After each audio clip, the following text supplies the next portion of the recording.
Selamat datang di channel Cerita Bang Kumis. Sebelum lanjut, jangan lupa tinggalkan jejakmu dengan komen, like, dan subscribe. Karena malam ini kita akan menyusuri kisah mengerikan dari pinggiran kota. Tempat di mana suara klakson kereta bukan sekedar tanda lewatnya besi panjang itu, tapi tanda bahwa arwah yang gelisah akan segera menampakkan diri.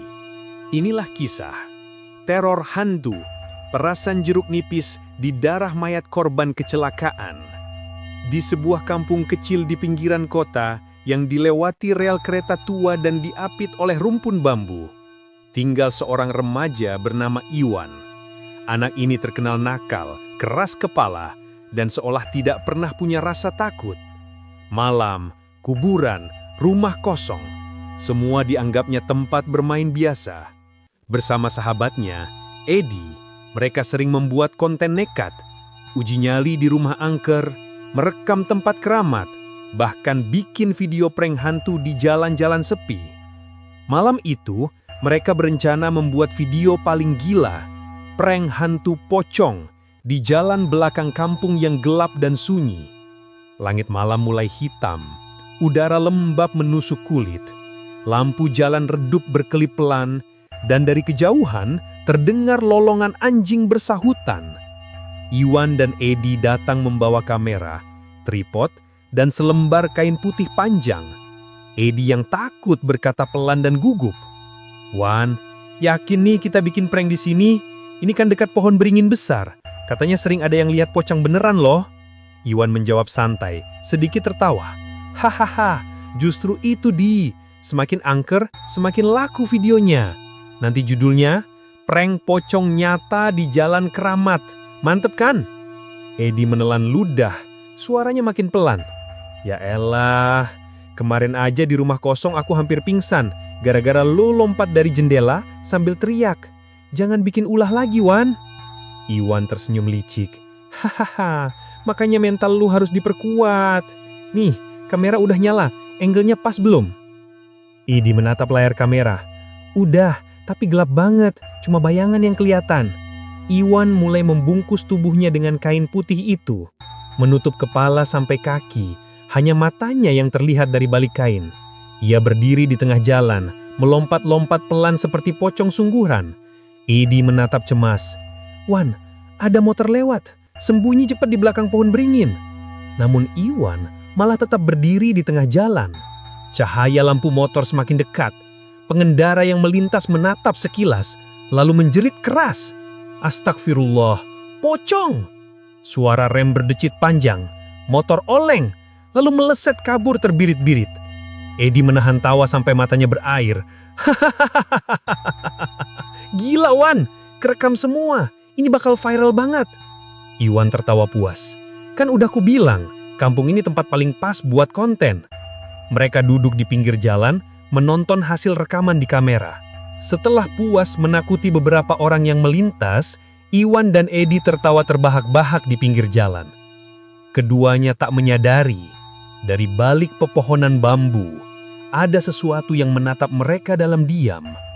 Malam semakin larut, udara terasa makin dingin, dan kabut tipis mulai turun di sekitar jalan. Edi mengusap tangannya yang menggigil. "Udah Wan, pulang yuk. Dingin banget sumpah. Lagian gue ngerasa nggak enak dari tadi." Iwan menepuk bahunya. "Ah, lo penakut aja Di. Tapi ya udah deh, gue juga ngantuk." Mereka pun membereskan peralatan. Kamera, tripod, dan kain putih yang kini kotor oleh tanah dan debu. Mereka berjalan pulang melewati gang sempit. Sementara dari kejauhan, suara kereta malam terdengar lirih. Melintas perlahan, seperti menggeram di antara kabut. Saat itu, Iwan menoleh ke belakang sekilas. Ia melihat seolah ada bayangan putih kecil di antara batang bambu, tapi ketika ia fokuskan pandangan, bayangan itu hilang begitu saja. "Ah, halu kali," gumamnya pelan. Ia mempercepat langkah. Keesokan harinya, mentari belum tinggi ketika Iwan dan Edi sudah kembali dengan kamera di tangan. Wajah mereka terlihat bersemangat. Masih terbawa rasa puas karena video semalam sempat viral. Iwan tersenyum lebar.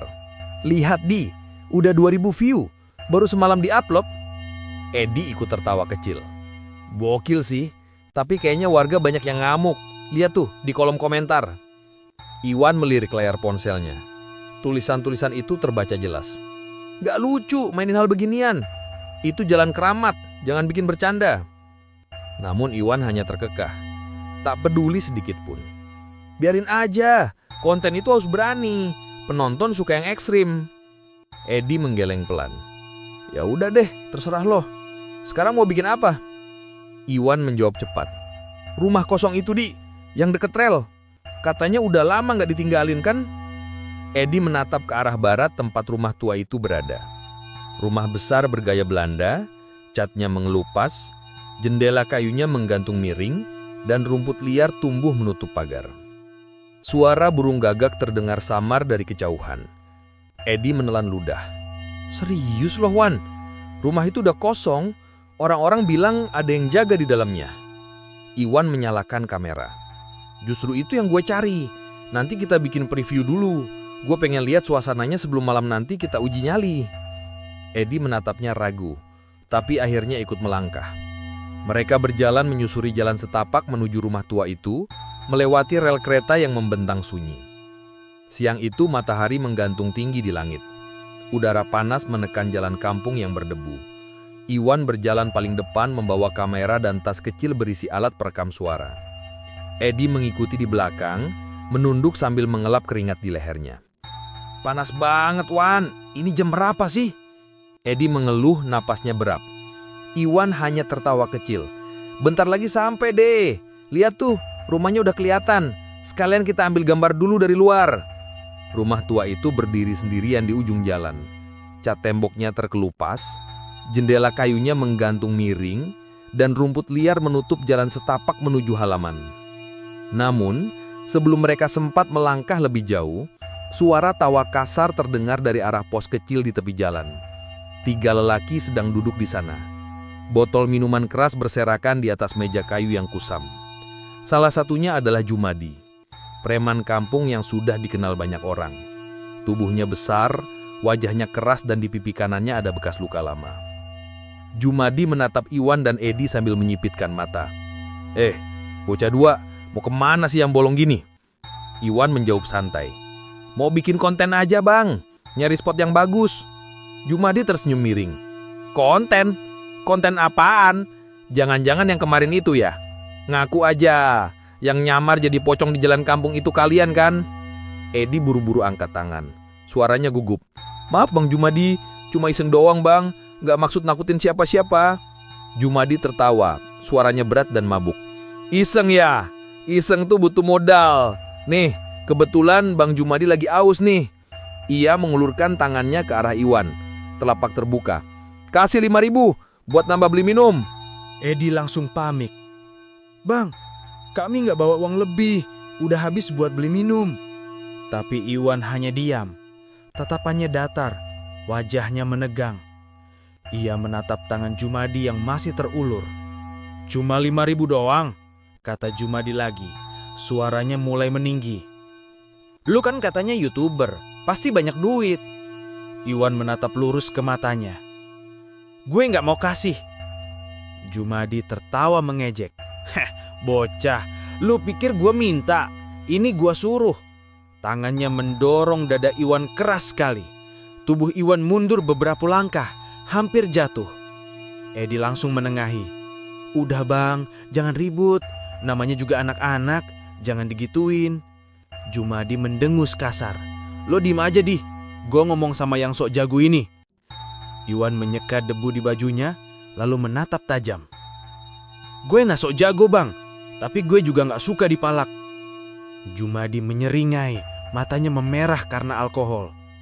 Lo berani ngomong gitu sama gue? Iwan balas menatap. Gue cuma ngomong jujur, lo minta uang kayak pengemis. Wajah Jumadi langsung berubah merah padam. Ia menghantam pundak Iwan dengan dorongan keras. Suara kursi di warung bergeser, botol terjatuh dan pecah di tanah. Edi berteriak panik. Udah Wan, udah cukup. Tapi terlambat. Tinju Jumadi melandai di pipi Iwan. Iwan membalas menendang perut Jumadi. Keduanya bergulat di tanah berdebu, saling dorong, saling pukul. Suara warga mulai terdengar dari kejauhan. Beberapa orang datang berlari dan segera melerai mereka.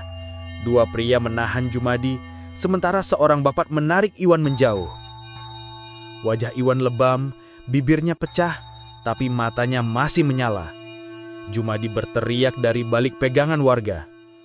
"Dasar bocah kurang ajar, lu tunggu aja!" Edi menatap sahabatnya khawatir. "Udah Wan, lu mau apa lagi? Tadi udah kalah juga, ayo pulang." Iwan mengusap darah di bibirnya, suaranya pelan tapi tajam. "Gue nggak takut, sekalipun sama preman kayak dia." Ia menatap ke arah rumah tua di ujung jalan, tempat yang tadi hampir mereka masuki sebelum pertikaian pecah. Rumah itu berdiri diam. Bayangan pohon beringin di sampingnya bergoyang pelan tertiup angin. "Gue bakal balik ke situ malam nanti. Gue mau buktiin siapa yang seharusnya takut di kampung ini." Edi menggeleng, matanya resah. "Wan, tolonglah, jangan nyari masalah lagi."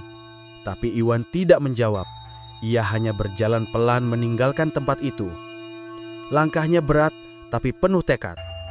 Sementara dari kejauhan, suara kereta terdengar samar melewati rel di belakang rumah tua itu panjang, bergetar, seolah memberi tanda bahwa sesuatu yang buruk akan segera datang. Malam turun pelan di kampung itu. Angin berembus dingin dari arah sawah, membawa aroma tanah dan suara jangkrik yang bersahutan di kejauhan. Di dalam rumah sederhana, Iwan duduk di kursi kayu. Wajahnya lebam, pipinya bengkak. Di tangannya, segelas air hangat belum disentuh. Sementara ibunya berdiri di dekatnya, menatap dengan wajah campuran antara marah dan cemas. Tangannya memegang kain basah yang menetes pelan. "Cuma uang 5.000 aja, Wan." Suara ibunya bergetar, tapi tegas. "Dikasih aja dari tadi, kan gak perlu berantem begitu." Iwan menunduk, menahan sakit di pipinya. "Gak enak, Bu. Dia maksa. Kayak nyuruh, bukan minta. Aku gak suka." Ibunya menarik napas panjang, lalu menepuk bahunya pelan. "Ya tapi kamu harus bisa tahan emosi, Wan. Gak semua masalah diselesaikan pakai tangan." Keheningan mengisi ruangan. Suara angin masuk lewat celah jendela, menggoyangkan tirai tipis yang berdebu. Tiba-tiba, terdengar suara ketukan di pintu. Tok, tok, tok. Ibu Iwan menoleh. Siapa malam-malam gini? Dari luar terdengar suara pelan. "Bu, ini Edi." Iwan bangkit perlahan dan membuka pintu. Di luar, Edi berdiri sambil membawa kamera kecil di tangannya. Wajahnya tampak ragu, tapi matanya berbinar penasaran. "Wan, ayo, ngonten lagi yuk malam ini. Gue dapet tempat baru, katanya angker banget." Ibu Iwan langsung menatap tajam. "Ngonten apa lagi? Lihat tuh muka teman kamu, Di. Udah kayak habis digebuk preman." Edi menggaruk kepala, tersenyum kikuk. "Cuma sebentar, Bu. Nggak jauh kok. Cuma mau ambil video di jalan dekat rel." Ibu mendengus kesal. "Udah malam, Di. Nggak usah ngajak anak saya aneh-aneh." Namun Iwan justru berdiri, mengambil jaketnya. "Nggak apa-apa, Bu. Cuma sebentar, biar nggak dipikir kalah." Ibunya memelototinya. "Kalah? Ini bukan soal menang atau kalah, Wan. Kamu tuh keras kepala banget." Tapi Iwan sudah melangkah keluar, menepuk bahu Edi sambil tersenyum samar. "Ayo, Di, sekalian ngilangin bete." Mereka pun berjalan pergi ke arah gang kecil yang menembus ke jalan rel. Suara langkah mereka makin jauh, hingga hanya tersisa suara jangkrik dan napas panjang ibu yang masih berdiri di depan pintu rumah melihat anaknya menghilang dalam gelap. Malam semakin larut. Di sisi lain kampung, Jumadi duduk sendirian di pos dekat rel, dikelilingi bau arak, debu dan suara malam yang berat. Sisa perkelahian siang tadi masih terasa di pipinya yang memar. Botol arak tersisa setengah dan asap rokok menari di udara di sekitar kepalanya. Ia menatap kosong ke arah jalan, menggumam pelan dengan suara serak. "Cuma bocah, tapi berani ngelawan gue." Tangan kirinya meraih botol, meneguk dalam-dalam. Wajahnya makin merah. Matanya berat tapi tak mau terpejam. Dari balik pos, seorang tua yang kebetulan lewat menegur lembut.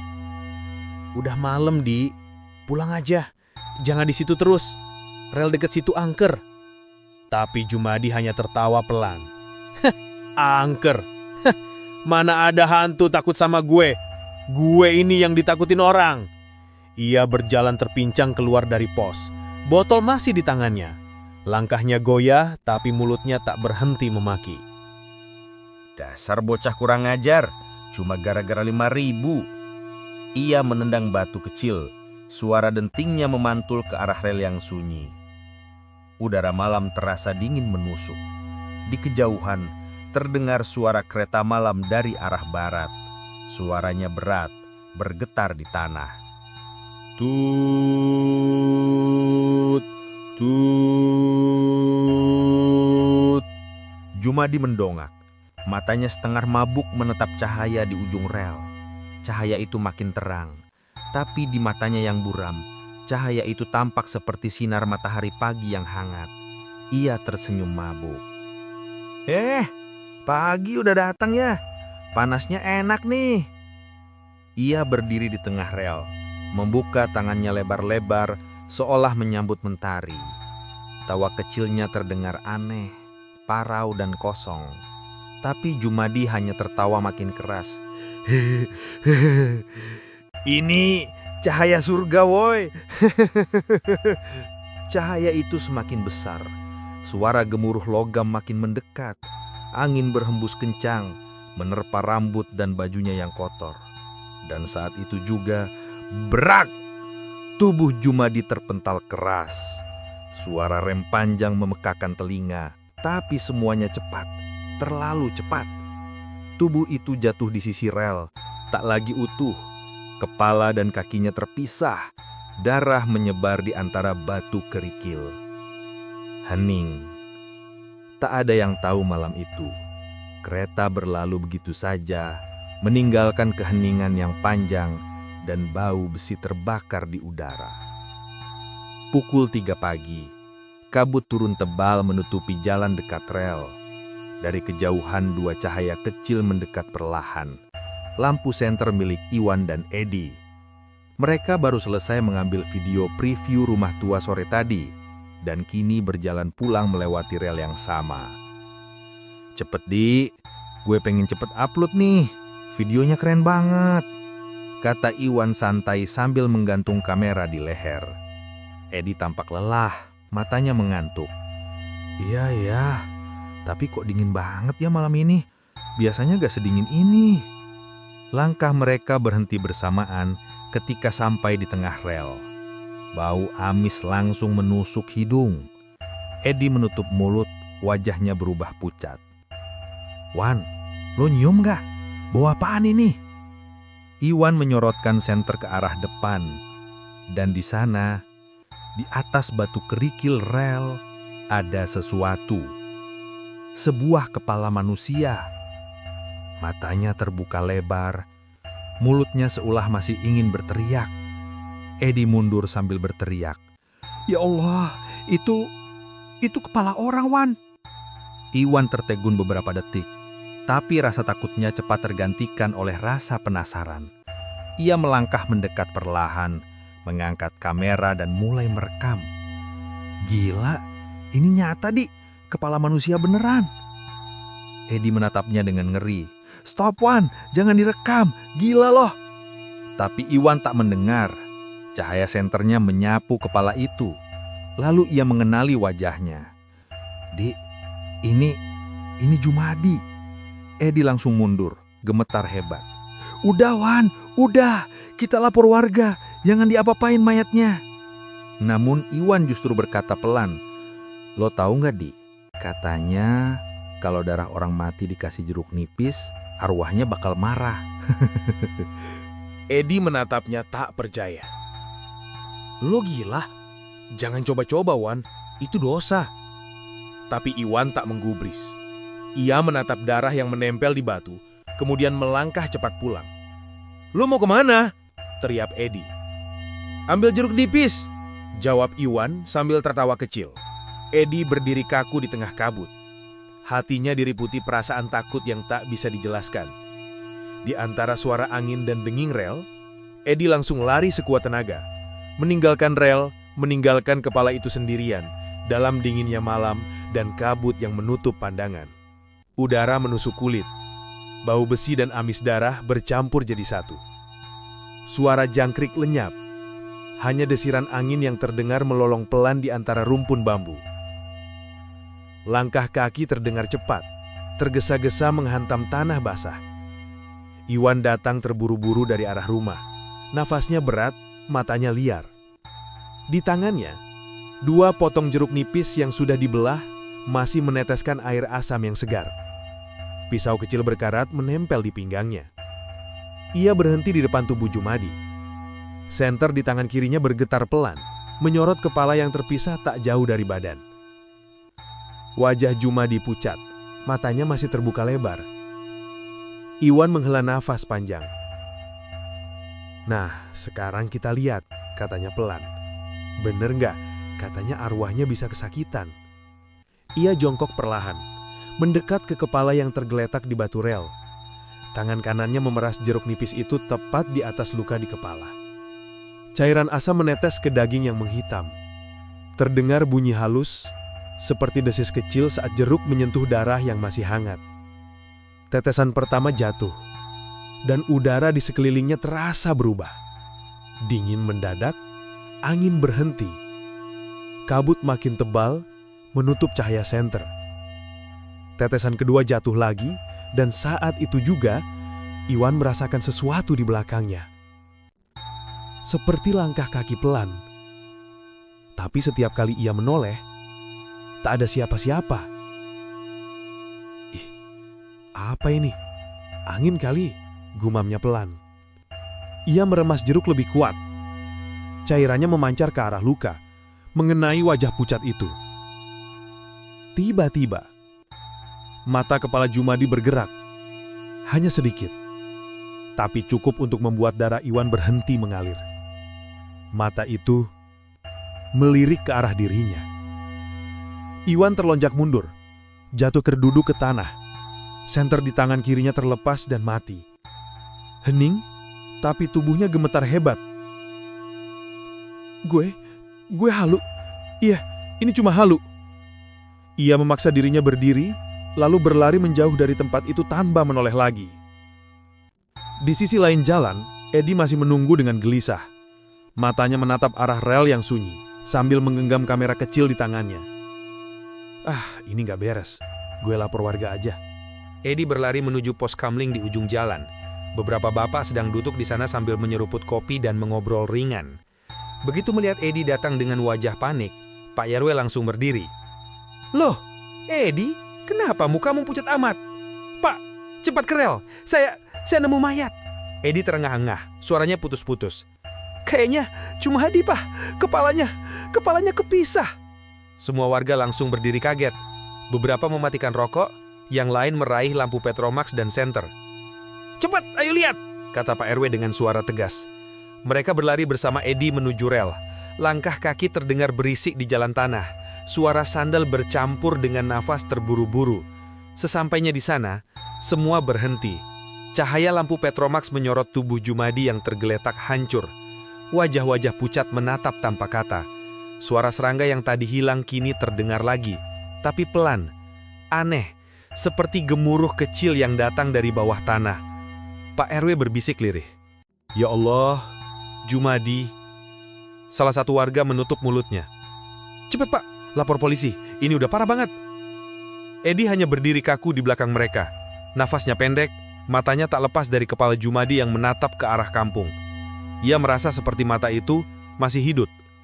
Beberapa menit kemudian, 2 warga berlari menuju pos ronda untuk menelepon polisi. Yang lain tetap berjaga di lokasi sambil menjaga jarak dari tubuh Jumadi. Lampu Petromax bergoyang tertiup angin. Cahaya kuningnya bergetar di atas darah yang menghitam di tanah. Lalu, angin berhenti. Hening lagi. Dan saat itu juga, bau busuk yang tajam mulai tercium, seperti bau daging basah yang terbakar. Pagi harinya polisi datang dan mengevakuasi tubuh Jumadi ke rumah sakit. Hasil pemeriksaan sementara, kecelakaan tertabrak kereta api. Namun warga kampung tak bisa tenang. Bau amis masih terasa di udara. Dan sejak malam itu, tak ada lagi yang berani lewat rel setelah tengah malam. Beberapa orang bersumpah mendengar suara langkah di atas rel setiap dini hari, disertai bisikan lirih yang selalu sama. "Panas! Tolong aku!" Dan di antara kabut pagi yang menutupi kampung itu, Iwan duduk diam di beranda rumahnya. Matanya sembab, tangannya gemetar. Ia memandang ke arah rel di kejauhan. Dan tahu, ia telah melakukan sesuatu yang tak seharusnya dilakukan manusia. Malam itu, kabut turun lebih tebal dari biasanya. Udara dingin menggantung di antara pohon bambu, dan suara serangga terdengar pelan, seperti tercekik di udara. Dua sosok berjalan pelan di tengah gelap. Senter di tangan mereka menembus kabut yang pekat. Iwan dan Edi kembali ke tempat itu. Rel kereta tempat Jumadi tewas malam sebelumnya. Edi menatap ke kanan dan ke kiri dengan gugup. "Wan, yakin kita bikin video di sini lagi? Baru aja kemarin ada orang mati. Gue nggak enak, Wan." Iwan menatap lurus ke depan, suaranya tenang tapi tajam. "Justru karena itu, Di, ini kesempatan langka.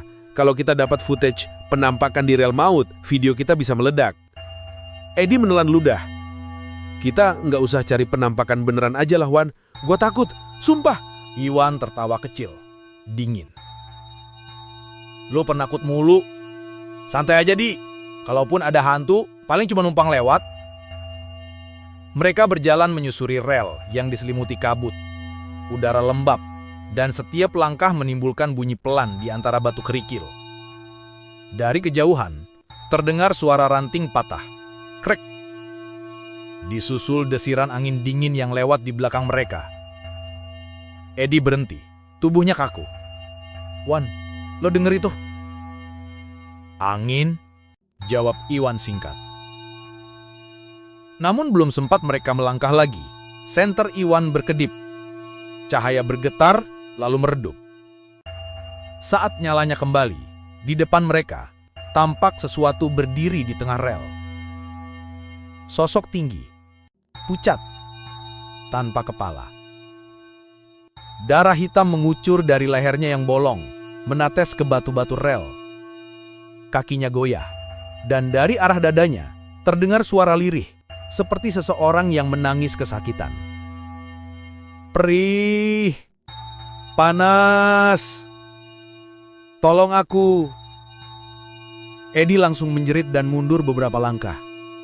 "Wan, itu siapa? Astagfirullah, itu Jumadi!" Iwan terpaku. Wajahnya pucat, tapi matanya justru menatap dengan rasa ingin tahu yang aneh. Ia menegakkan tubuhnya dan melangkah maju satu langkah.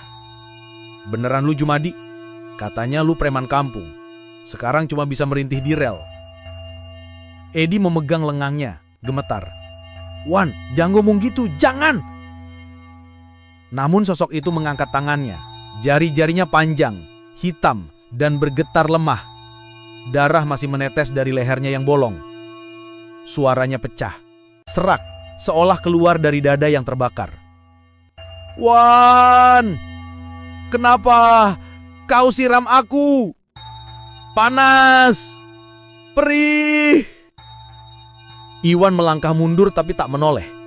Tubuhnya kaku, wajahnya antara takut dan senang.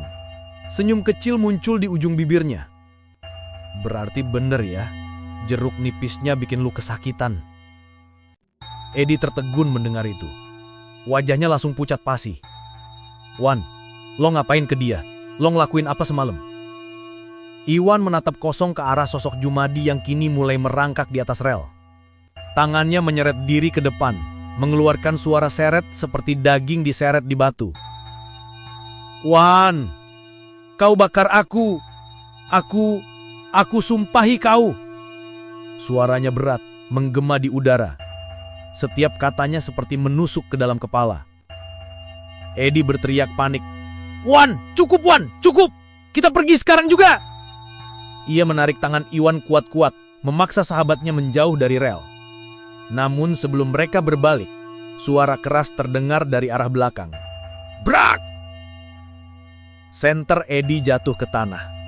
Lampunya berputar menyorot sekitar. Dan untuk sesaat, mereka berdua melihat dengan jelas. Sosok Jumadi kini berdiri di tengah rel.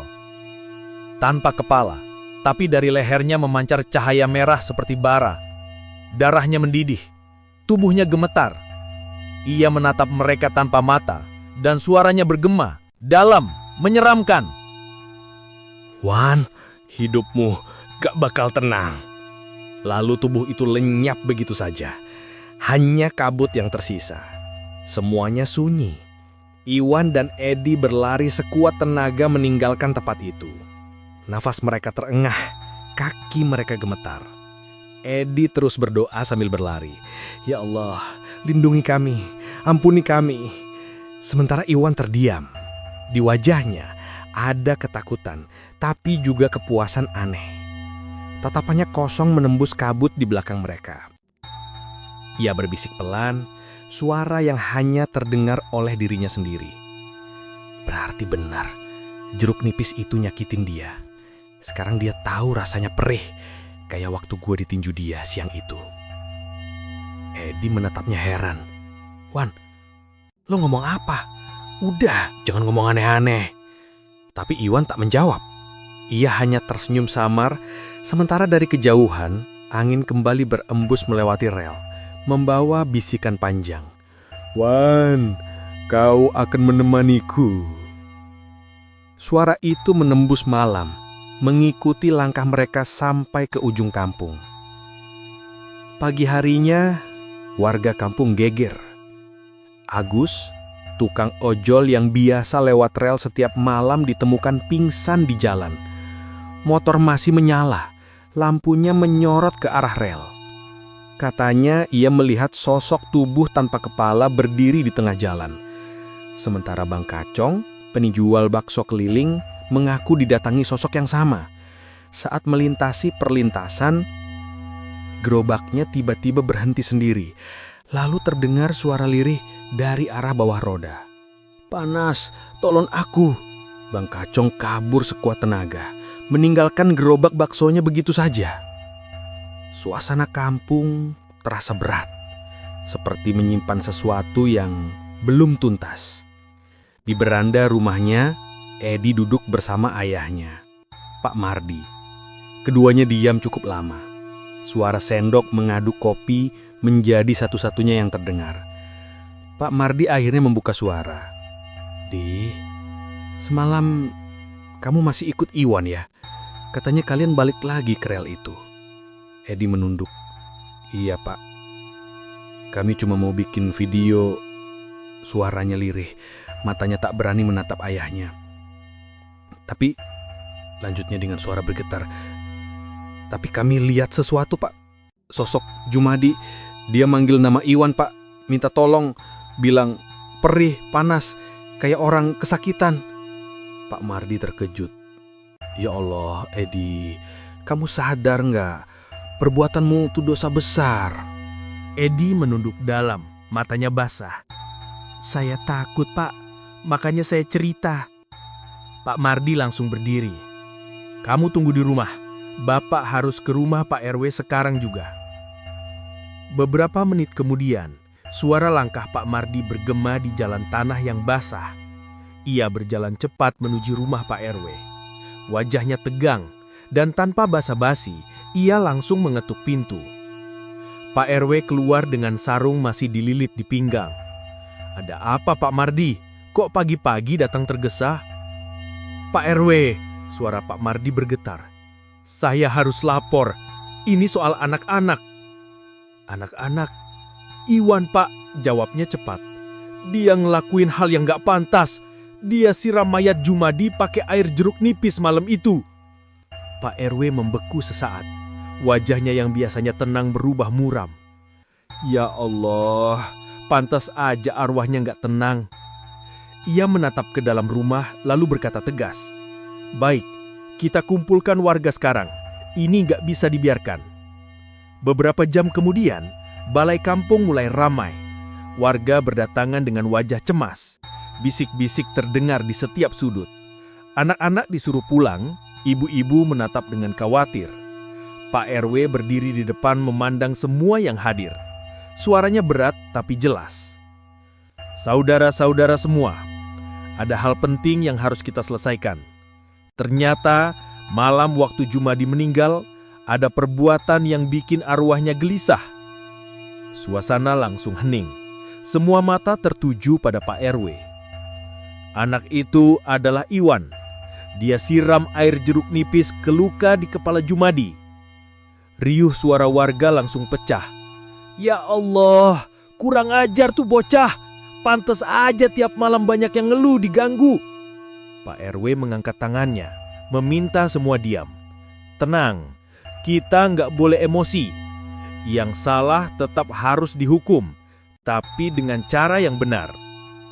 Tak lama kemudian, dua pemuda membawa Iwan ke depan balai.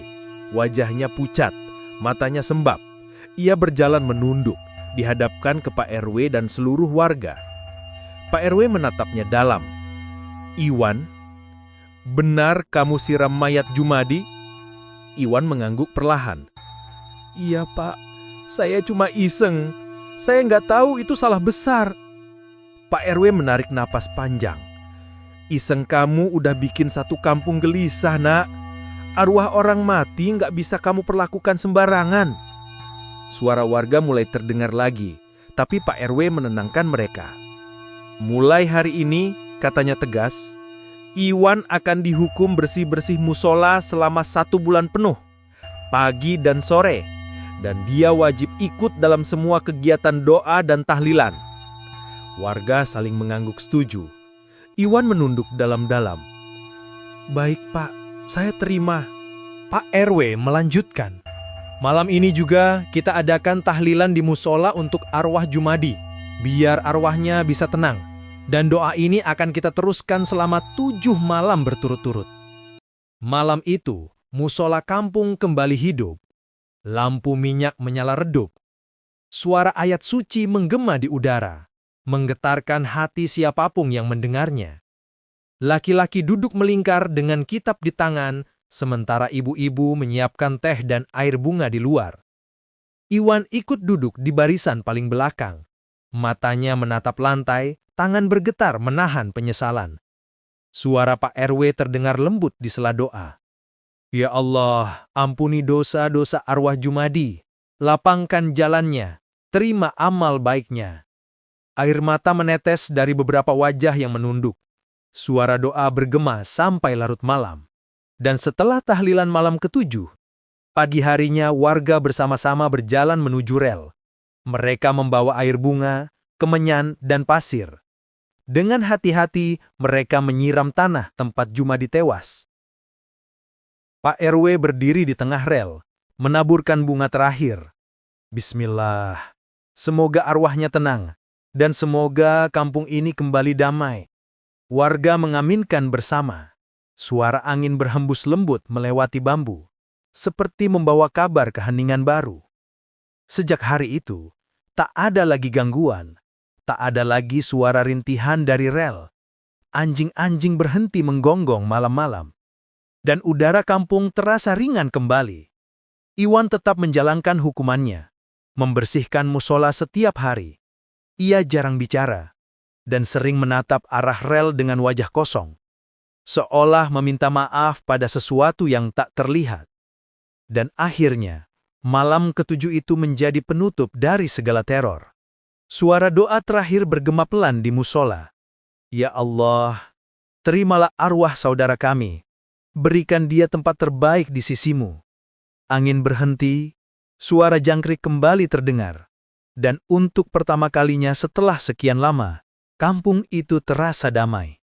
Pak RW berdiri di halaman musola, menatap langit malam yang jernih, lalu berkata pelan, Alhamdulillah, kampung kami menjadi tenang dan aman seperti sedia kala.